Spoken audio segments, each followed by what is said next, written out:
Chapter 4. I fall into disgrace. If the room to which my bed was removed were a sentient thing that could give evidence, I might appeal to it at this day, who sleeps there now I wonder, to bear witness for me what a heavy heart I carried to it. I went up there, hearing the dog in the yard bark after me all the way while I climbed the stairs, and looking as blank and strange upon the room as the room looked upon me, sat down with my small hands crossed, and thought. I thought of the oddest things, of the shape of the room, of the cracks in the ceiling, of the paper on the walls, of the flaws in the window glass making ripples and dimples on the prospect, of the washing stand being rickety on its 3 legs, and having a discontented something about it, which reminded me of Mrs. Gummidge under the influence of the old one. I was crying all the time, but except that I was conscious of being cold and dejected, I am sure I never thought why I cried. At last in my desolation I began to consider that I was dreadfully in love with little Emily, and had been torn away from her to come here where no one seemed to want me, or to care about me half as much as she did. This made such a very miserable piece of business of it, that I rolled myself up in a corner of the counterpane, and cried myself to sleep. I was awoke by somebody saying, "Here he is," and uncovering my hot head. My mother and Peggotty had come to look for me, and it was one of them who had done it. "Davy," said my mother, "what's the matter?" I thought it was very strange that she should ask me, and answered, "Nothing." I turned over on my face, I recollect, to hide my trembling lip, which answered her with greater truth. "Davy," said my mother, "Davy, my child." I dare say no 2 words she could have uttered would have affected me so much then as her calling me her child. I hid my tears in the bed clothes, and pressed her from me with my hand when she would have raised me up. "This is your doing, Peggotty, you cruel thing," said my mother. "I have no doubt at all about it. How can you reconcile it to your conscience, I wonder, to prejudice my own boy against me, or against anybody who is dear to me? What do you mean by it, Peggotty?" Poor Peggotty lifted up her hands and eyes, and only answered, in a sort of paraphrase of the grace I usually repeated after dinner, "Lord forgive you, Mrs. Copperfield, and for what you have said this minute may you never be truly sorry." "It's enough to distract me," cried my mother, "in my honeymoon too, when my most inveterate enemy might relent one would think, and not envy me a little peace of mind and happiness. Davy, you naughty boy! Peggotty, you savage creature! Oh dear me," cried my mother, turning from one of us to the other, in her pettish wilful manner, "what a troublesome world it is, when one has the most right to expect it to be as agreeable as possible." I felt the touch of a hand that I knew was neither hers nor Peggotty's, and slipped to my feet at the bedside. It was Mr. Murdstone's hand, and he kept it on my arm as he said, "What's this, Clara, my love? Have you forgotten? Firmness, my dear." "I am very sorry, Edward," said my mother. "I meant to be very good, but I am so uncomfortable." "Indeed," he answered, "that's a bad hearing so soon, Clara."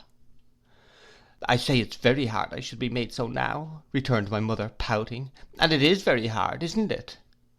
He drew her to him, whispered in her ear, and kissed her. I knew as well, when I saw my mother's head lean down upon his shoulder, and her arm touch his neck, I knew as well that he could mould her pliant nature into any form he chose, as I know now that he did it. "Go you below, my love," said Mr. Murdstone. "David and I will come down together. My friend," turning a darkening face upon Peggotty, when he had watched my mother out, and dismissed her with a nod and a smile, "do you know your mistress's name?" "She's been my mistress a long time, sir," answered Peggotty. "I ought to know it." "That's true," he answered, "but I thought I heard you, as I came up stairs, address her by a name that is not hers. She has taken mine, you know. Will you remember that?" Peggotty, with some uneasy glances at me, curtsied herself out of the room without replying, seeing, I suppose, that she was expected to go, and had no excuse for remaining. When we 2 were left alone, he shut the door, and sitting on a chair, and holding me standing before him, looked steadily into my eyes. I felt my own attracted no less steadily to his. As I recall our being opposed thus face to face, I seem again to hear my heart beat fast and high. "David," he said, making his lips thin by pressing them together, "if I have an obstinate horse or dog to deal with, what do you think I do?" "I don't know." "I beat him." I had answered in a kind of breathless whisper, but I felt in my silence that my breath was shorter now. I make him wince and smart. I say to myself, I'll conquer that fellow, and if it were to cost him all the blood he had, I should do it. What is that upon your face? Dirt, I said. He knew it was the mark of tears as well as I, but if he had asked me the question 20 times, each time with 20 blows, I believe my baby heart would have burst before I would have told him so. You have a good deal of intelligence for a little fellow, he said, with a grave smile that belonged to him, and you understand me very well, I see. Wash that face, sir, and come down with me. He pointed to the washing stand, which I had made out to be like Mrs. Gummidge, and motioned me with his head to obey him directly. I had little doubt then, and I have less doubt now, that he would have knocked me down without the least compunction if I had hesitated.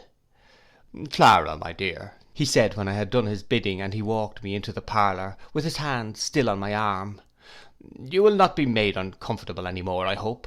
We shall soon improve our youthful humours. God help me, I might have been improved for my whole life. I might have been made another creature perhaps for life by a kind word at that season. A word of encouragement and explanation, of pity for my childish ignorance, of welcome home, of reassurance to me that it was home, might have made me dutiful to him in my heart henceforth, instead of in my hypocritical outside, and might have made me respect instead of hate him.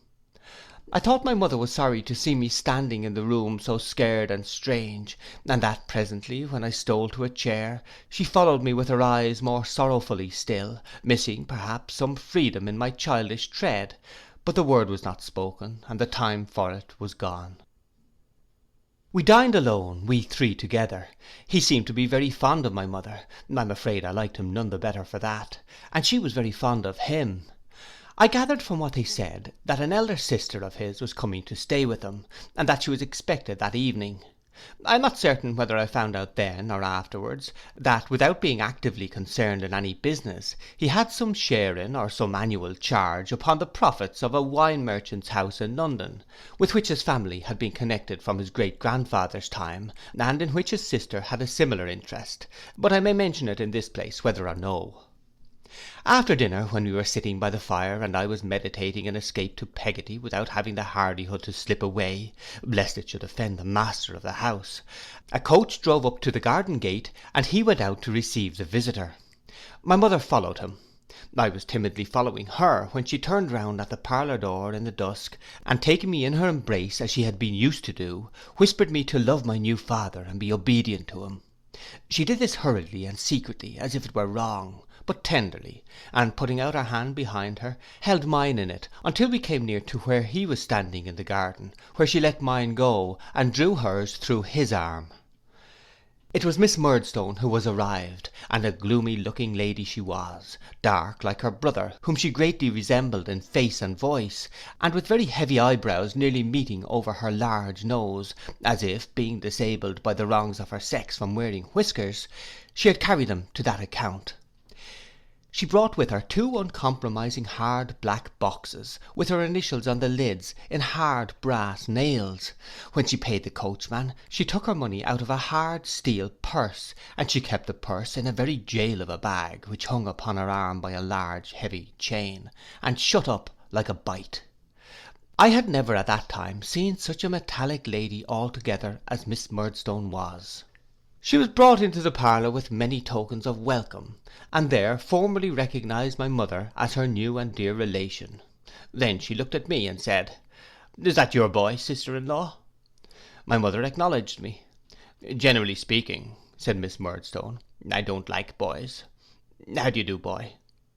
Under these encouraging circumstances I replied that I was very well, and that I hoped she was the same, with such an indifferent grace, that Miss Murdstone disposed of me in 2 words. "Wants manner." Having uttered which with great distinctness, she begged the favour of being shewn to her room, which became to me from that time forth a place of awe and dread, wherein the 2 black boxes were never seen opened or known to be left unlocked, and where, for I peeped in once or twice when she was out, numerous little steel fetters and rivets, with which Miss Murdstone embellished herself when she was dressed, generally hung upon the looking glass in formidable array. As well as I could make out, she had come for good, and had no intention of ever going again. She began to help my mother next morning, and was in and out of the store closet all day, putting things to rights, and making havoc in the old arrangements. Almost the first remarkable thing I observed in Miss Murdstone was, her being constantly haunted by a suspicion that the servants had a man secreted somewhere on the premises. Under the influence of this delusion, she dived into the coal cellar at the most untimely hours, and scarcely ever opened the door of a dark cupboard without clapping it to again, in the belief that she had got him.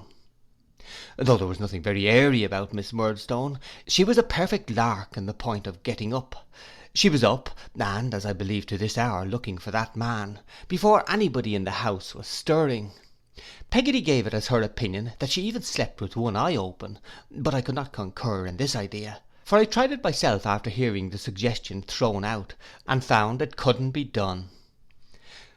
On the very first morning after her arrival, she was up and ringing her bell at cock-crow. When my mother came down to breakfast, and was going to make the tea, Miss Murdstone gave her a kind of peck on the cheek, which was her nearest approach to a kiss, and said, "Now, Clara, my dear, I am come here, you know, to relieve you of all the trouble I can. You're much too pretty and thoughtless." My mother blushed, but laughed, and seemed not to dislike this character, "to have any duties imposed upon you that can be undertaken by me. If you'll be so good as to give me your keys, my dear, I'll attend to all this sort of thing in future." From that time Miss Murdstone kept the keys in her own little jail all day, and under her pillow all night, and my mother had no more to do with them than I had. My mother did not suffer her authority to pass from her without a shadow of protest. One night, when Miss Murdstone had been developing certain household plans to her brother, of which he signified his approbation, my mother suddenly began to cry, and said she thought she might have been consulted. "Clara," said Mr. Murdstone sternly, "Clara, I wonder at you." "Oh, it's very well to say you wonder, Edward," cried my mother, "and it's very well for you to talk about firmness, but you wouldn't like it yourself." Firmness, I may observe, was the grand quality on which both Mr. and Miss Murdstone took their stand. However I might have expressed my comprehension of it at that time, if I ever had been called upon, I nevertheless did clearly comprehend in my own way that it was another name for tyranny, and for a certain gloomy, arrogant, devil's humour that was in them both. The creed, as I should state it now, was this: Mr. Murdstone was firm. Nobody in his world was to be so firm as Mr. Murdstone. Nobody else in his world was to be firm at all, for everybody was to be bent to his firmness. Miss Murdstone was an exception. She might be firm, but only by relationship, and in an inferior and tributary degree. My mother was another exception. She might be firm, and must be, but only in bearing their firmness, and firmly believing there was no other firmness upon earth. "It's very hard," said my mother, "that in my own house—" "My own house," repeated Mr. Murdstone. "Clara." "Our own house, I mean," faltered my mother, evidently frightened. "I hope you must know what I mean, Edward. It's very hard that in your own house I may not have a word to say about domestic matters. I am sure I managed very well before we were married." "There's evidence," said my mother, sobbing. "Ask Peggotty if I didn't do very well when I wasn't interfered with." "Edward," said Miss Murdstone, "let there be an end of this. I go to-morrow." "Jane Murdstone," said her brother, "be silent. How dare you to insinuate that you don't know my character better than your words imply?" "I am sure," my poor mother went on, at a grievous disadvantage, and with many tears, "I don't want anybody to go. I should be very miserable and unhappy if anybody was to go. I don't ask much. I am not unreasonable. I only want to be consulted sometimes. I am very much obliged to anybody who assists me, and I only want to be consulted as a mere form sometimes. I thought you were pleased once with my being a little inexperienced and girlish, Edward. I am sure you said so, but you seem to hate me for it now. You are so severe." "Edward," said Miss Murdstone again, "let there be an end of this. I go to-morrow." "Jane Murdstone," thundered Mr. Murdstone, "will you be silent? How dare you?" Miss Murdstone made a jail delivery of her pocket handkerchief, and held it before her eyes. "Clara," he continued, looking at my mother, "you surprize me. You astound me. Yes, I had a satisfaction in the thought of marrying an inexperienced and artless person, and forming her character, and infusing into it some amount of that firmness and decision of which it stood in need. But when Jane Murdstone is kind enough to come to my assistance in this endeavour, and to assume, for my sake, a condition something like a housekeeper's, and when she meets with a base return—' 'Oh, pray, Edward,' cried my mother, 'don't accuse me of being ungrateful. I am sure I am not ungrateful. No one ever said I was before. I have many faults, but not that. Oh, don't, my dear.' 'When Jane Murdstone meets, I say,' he went on, after waiting until my mother was silent, 'with a base return, that feeling of mine is chilled and altered.' 'Don't, my love, say that,' implored my mother very piteously.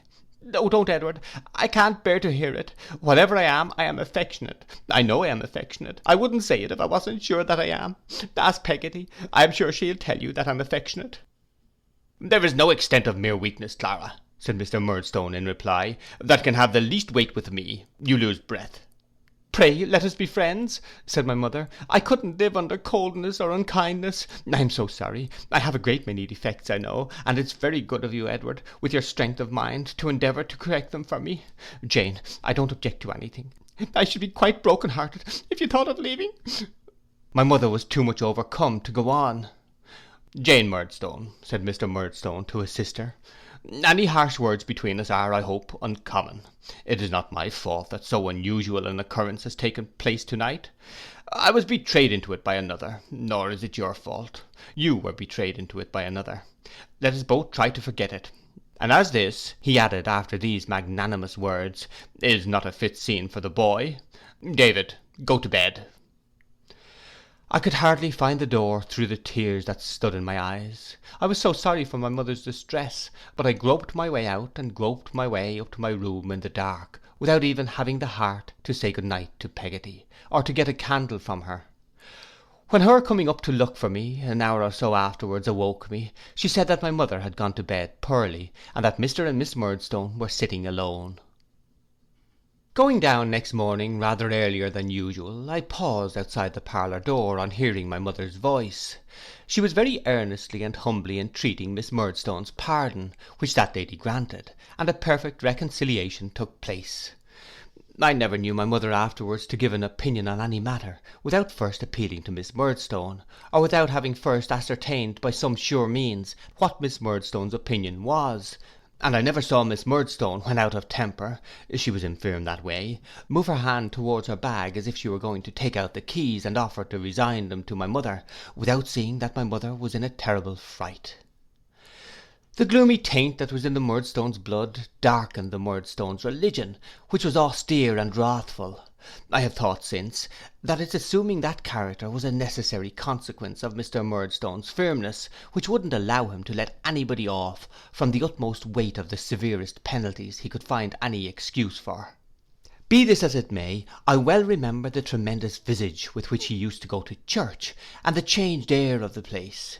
Again the dreaded Sunday comes round, and I file into the old pew first, like a guarded captive brought to a condemned service. Again Miss Murdstone, in a black velvet gown, that looks as if it had been made out of a pall, follows close upon me. Then my mother, then her husband. There was no Peggotty now as in the old time.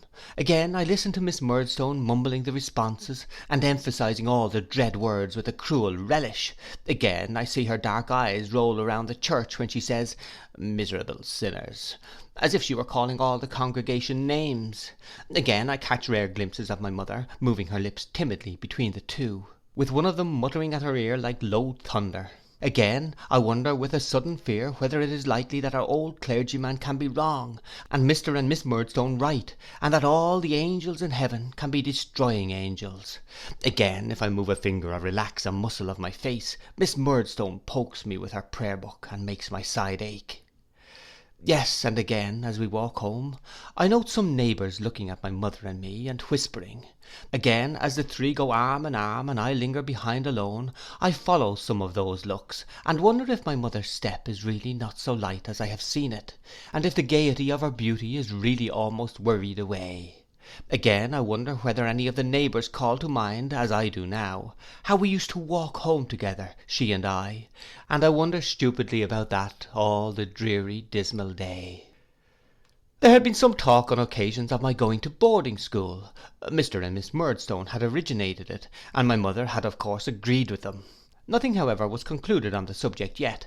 In the meantime I learnt lessons at home. I shall never forget those lessons. They were presided over nominally by my mother, but really by Mr Murdstone and his sister, who were always present, and found them a favourable occasion for giving my mother lessons in that miscalled firmness, which was the bane of both our lives. I believe I was kept at home for that purpose. I had been apt enough to learn, and willing enough, when my mother and I had lived alone together. I can faintly remember learning the alphabet at her knee. To this day, when I look upon the fat black letters in the primer, the puzzling novelty of their shapes, and the easy good nature of O and Q and S, seem to present themselves again before me as they used to do. But they recall no feeling of disgust or reluctance. On the contrary, I seem to have walked along a path of flowers as far as the crocodile book, and to have been cheered by the gentleness of my mother's voice and manner all the way. But these solemn lessons which succeeded those, I remember as the death blow of my peace, and a grievous daily drudgery and misery. They were very long, very numerous, very hard, perfectly unintelligible some of them to me, and I was generally as much bewildered by them as I believe my poor mother was herself. Let me remember how it used to be, and bring one morning back again. I come into the second best parlour after breakfast with my books, and an exercise book and a slate. My mother is ready for me at her writing desk, but not half so ready as Mr Murdstone in his easy chair by the window, though he pretends to be reading a book, or as Miss Murdstone sitting near my mother stringing steel beads. The very sight of these two has such an influence over me, that I begin to feel the words I have been at infinite pains to get into my head, all sliding away and going I don't know where. I wonder where they do go, by the bye. I hand the first book to my mother. Perhaps it is a grammar, perhaps a history or geography. I take the last drowning look at the page as I give it into her hand, and start off aloud at a racing pace while I have got it fresh. I trip over a word. Mr Murdstone looks up. I trip over another word. Miss Murdstone looks up. I redden, tumble over half a dozen words, and stop. I think my mother would show me the book if she dared, but she does not dare, and she says softly, "Oh, Davy, Davy." "Now, Clara," said Mr Murdstone, "be firm with the boy. Don't say, oh, Davy, Davy, that's childish. He knows his lesson, or he does not know it." "He does not know it," Miss Murdstone interposes awfully. "I am really afraid he does not," says my mother. "Then you see, Clara," returns Miss Murdstone, "you should just give him the book back, and make him know it." "Yes, certainly," says my mother, "that is just what I intend to do, my dear Jane. Now, Davy, try once more, and don't be stupid." I obey the first clause of the injunction by trying once more, but I am not so successful with the second, for I am very stupid. I tumble down before I get to the old place at a point where I was all right before, and stop to think. But I can't think about the lesson. I think of the number of yards of net in Miss Murdstone's cap, or of the price of Mr Murdstone's dressing gown, or of any such ridiculous problem that I have no business with, and I don't want to have anything to do with at all. Mr Murdstone makes a movement of impatience which I have been expecting for a long time. Miss Murdstone does the same. My mother glances submissively at them, shuts the book, and lays it by, as an arrear to be worked out when my other tasks are done. There is a pile of these arrears very soon, and it swells like a rolling snowball. The bigger it gets, the more stupid I get.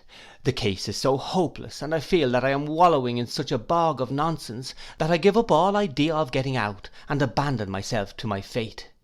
The despairing way in which my mother and I look at each other, as I blunder on, is truly melancholy. But the greatest effect in these miserable lessons is when my mother, thinking nobody is observing her, tries to give me the cue by the motion of her lips. At that instant Miss Murdstone, who has been lying in wait for nothing else all along, says in a deep warning voice, "Clara." My mother starts, colours, and smiles faintly. Mr Murdstone comes out of his chair, takes the book, throws it at me, or boxes my ears with it, and turns me out of the room by the shoulders. Even when the lessons are done, the worst is yet to happen in the shape of an appalling sum. It is invented for me, and delivered to me orally by Mr Murdstone, and begins: If I go into a cheesemonger's shop, and buy 5000 double Gloucester cheeses at fourpence halfpenny each, present payment. At which I see Miss Murdstone secretly overjoyed. I pore over these cheeses without any result or enlightenment until dinner time. Then, having made a mulatto of myself by getting the dirt of the slate into the pores of my skin, I have a slice of bread to help me out with the cheeses, and am considered in disgrace for the rest of the evening. It seems to me at this distance of time as if my unfortunate studies generally took this course. I could have done very well if I had been without the Murdstones, but the influence of the Murdstones upon me was like the fascination of two snakes on a wretched young bird. Even when I did get through the morning with tolerable credit, there was not much gained but dinner, for Miss Murdstone could never endure to see me untasked, and if I rashly made any show of being unemployed, called her brother's attention to me by saying, Clara, my dear, there's nothing like work, give your boy an exercise, which caused me to be clapped down to some new labour there and then. As to any recreation with other children of my age, I had very little of that, for the gloomy theology of the Murdstones made all children out to be a swarm of little vipers, though there was a child once set in the midst of the disciples, and held that they contaminated one another. The natural result of this treatment, continued I suppose for some 6 months or more, was to make me sullen, dull, and dogged. I was not made the less so by my sense of being daily more and more shut out and alienated from my mother. I believe I should have been almost stupefied but for one circumstance. It was this. My father had left a small collection of books in a little room upstairs, to which I had access, for it adjoined my own, and which nobody else in our house ever troubled. From that blessed little room, Roderick Random, Peregrine Pickle, Humphrey Clinker, Tom Jones, the Vicar of Wakefield, Don Quixote, Gil Blas, and Robinson Crusoe came out a glorious host to keep me company. They kept alive my fancy and my hope of something beyond that place and time. They and the Arabian Nights and the tales of the Genii, and did me no harm, for whatever harm was in some of them was not there for me. I knew nothing of it. It is astonishing to me now how I found time, in the midst of my porings and blunderings over heavier themes, to read those books as I did. It is curious to me how I could ever have consoled myself under my small troubles, which were great troubles to me, by impersonating my favourite characters in them as I did, and by putting Mr and Miss Murdstone into all the bad ones, which I did too. I have been Tom Jones, a child's Tom Jones, a harmless creature, for a week together. I have sustained my own idea of Roderick Random for a month at a stretch, I verily believe.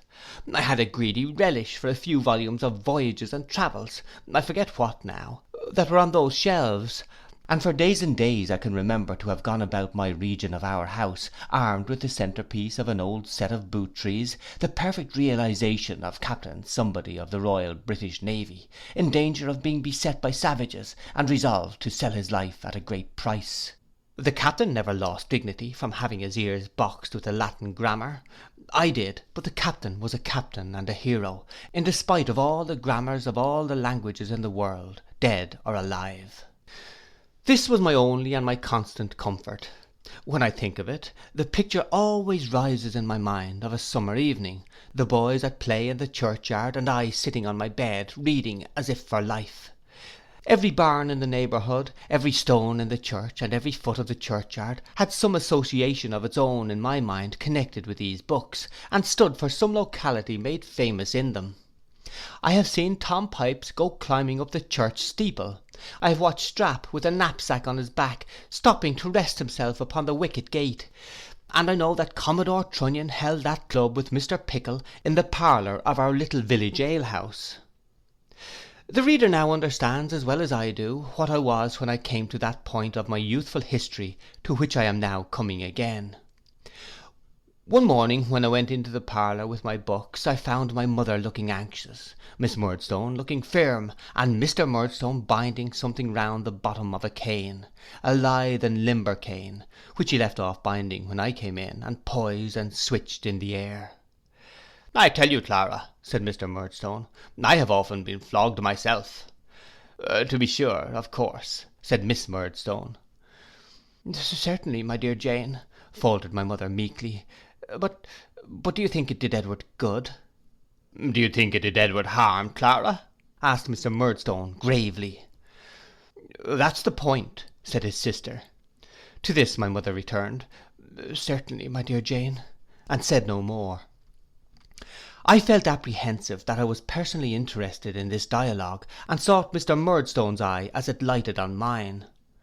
"Now, David," he said, and I saw that cast again as he said it, "you must be far more careful to-day than usual." He gave the cane another poise and another switch, and having finished his preparation of it, laid it down beside him with an impressive look, and took up his book.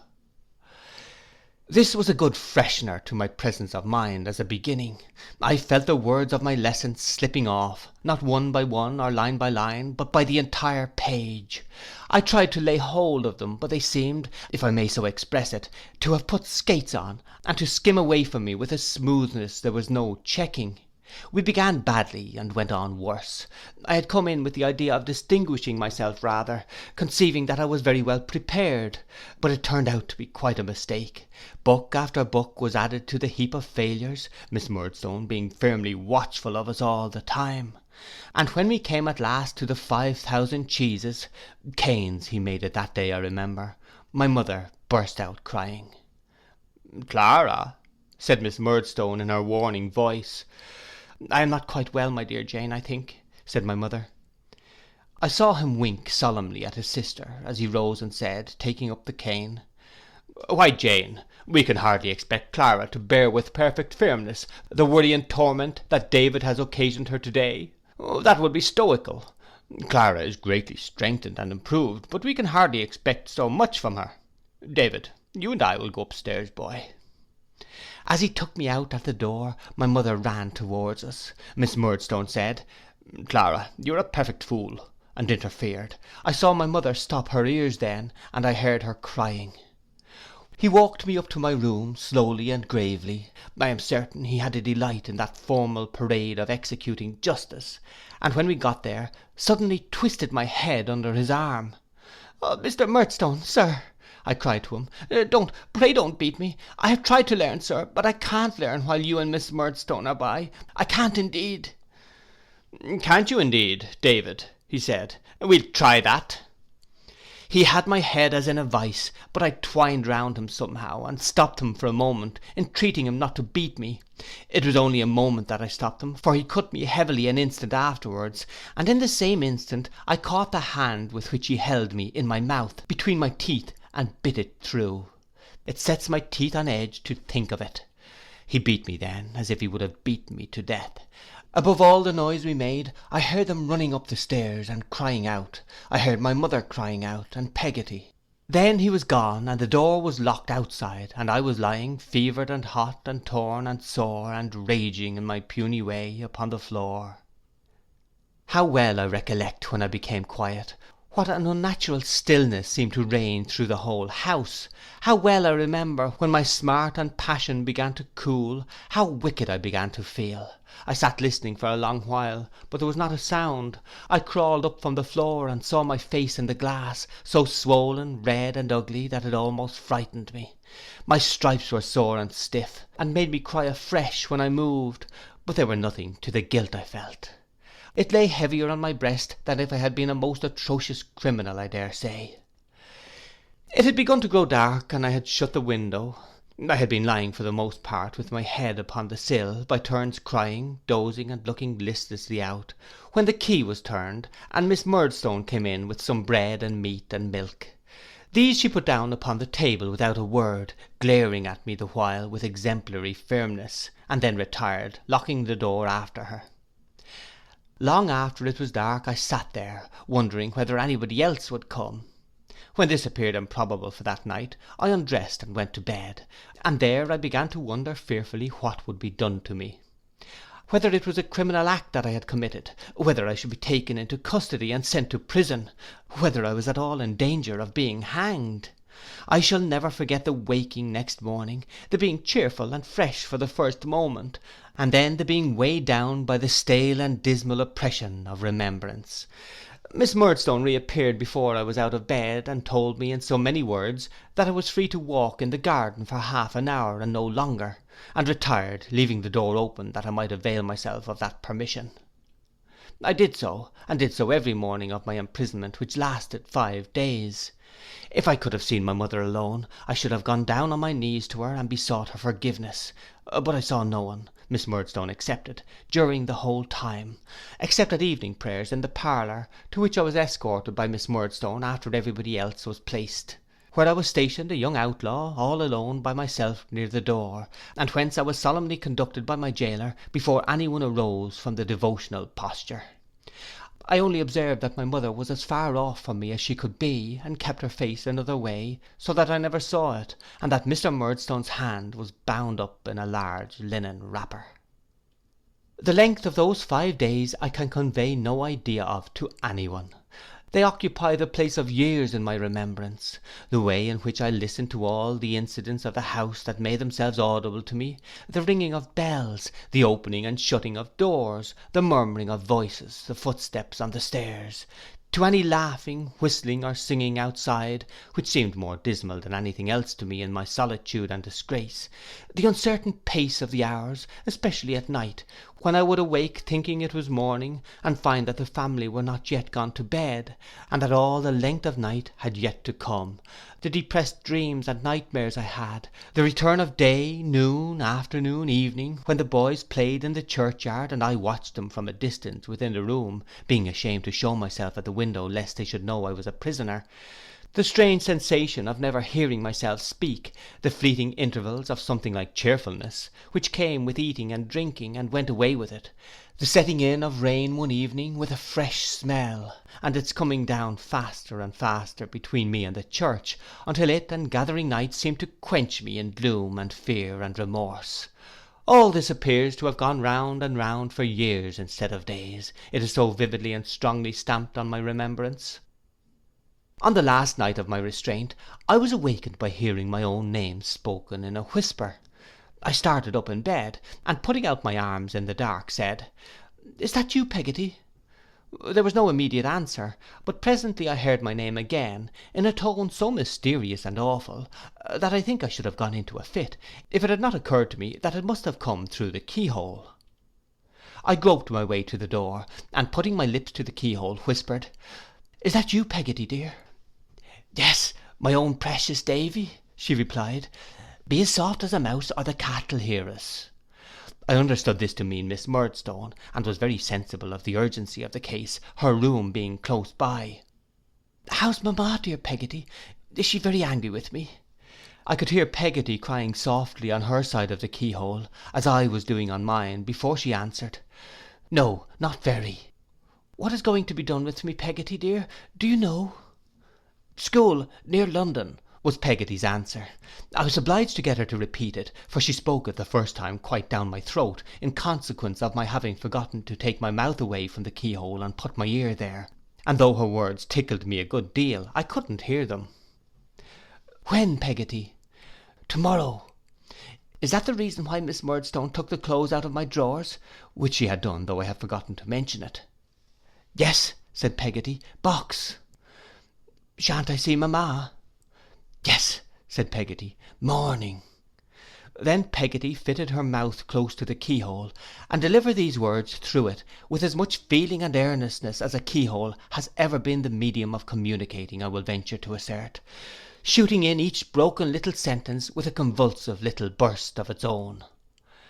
"Davy, dear, if I ain't been exactly as intimate with you lately as I used to be, it ain't because I don't love you just as well and more, my pretty poppet. It's because I thought it better for you, and for someone else besides.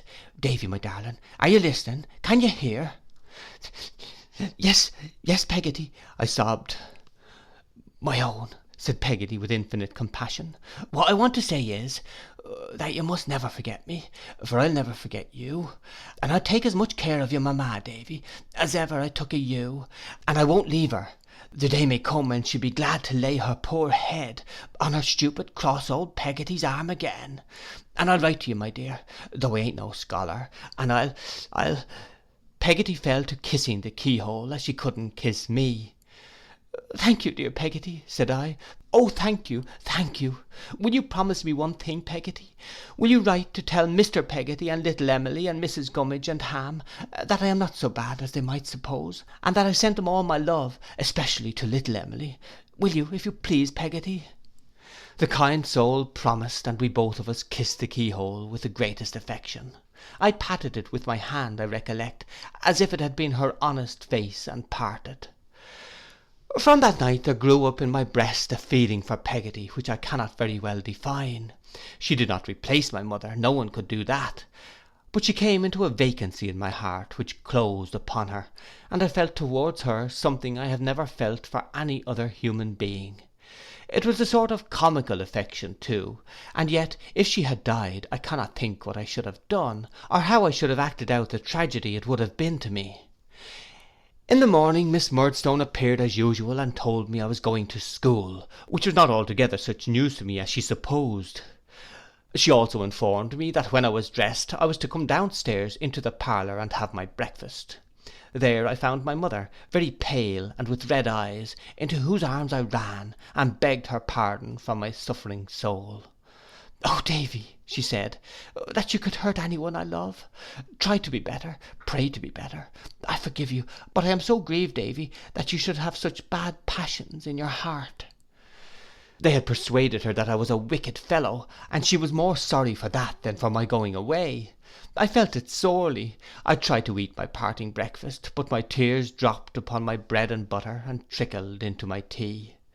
I saw my mother look at me sometimes, and then glance at the watchful Miss Murdstone, and then look down or look away. Master Copperfield's box there, said Miss Murdstone, when wheels were heard at the gate. I looked for Peggotty, but it was not she. Neither she nor Mr. Murdstone appeared. My former acquaintance, the carrier, was at the door. The box was taken out to his cart and lifted in. Clara, said Miss Murdstone in her warning note. Ready, my dear Jane, returned my mother. Good-bye, Davy. You are going for your own good. Good-bye, my child. You will come home in the holidays, and be a better boy. Clara, Miss Murdstone repeated. Certainly, my dear Jane, replied my mother, who was holding me. I forgive you, my dear boy. God bless you. Clara, Miss Murdstone repeated.